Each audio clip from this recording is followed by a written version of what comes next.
Hey guys, welcome back to my channel. Today I'm going to show you how you can enable Find My Device on Windows 11.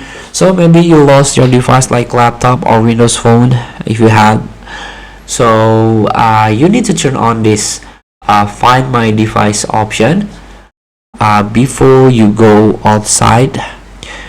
Maybe your device accidentally lost.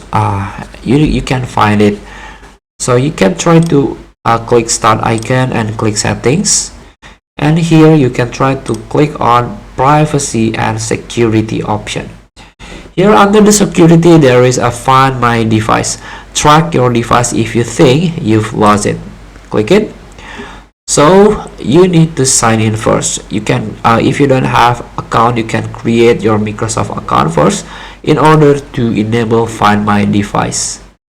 So save this device location when it's connected to the internet. Go to account.microsoft.com to locate it. So feel free to try. Thank you for watching. Don't forget to comment, like, and subscribe, and so click the next button below. See you in the next video.